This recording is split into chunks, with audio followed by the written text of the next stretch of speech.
Good morning, brothers and sisters. Today, Jesus gave us very beautiful words. Whatever you ask in my name, I will do. At first, these words sound so simple.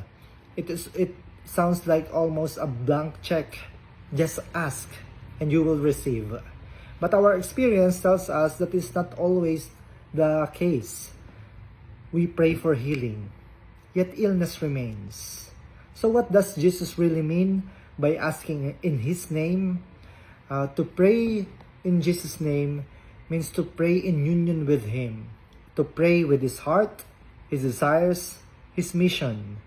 So when we pray in His name, we are not asking God to fulfill our personal wishes alone.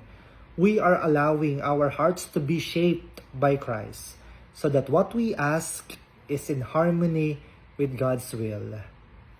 So brothers and sisters, let our prayer shape our minds, our hearts to be like God's, so that we can fulfill His mission here on earth, the mission God entrusted to us.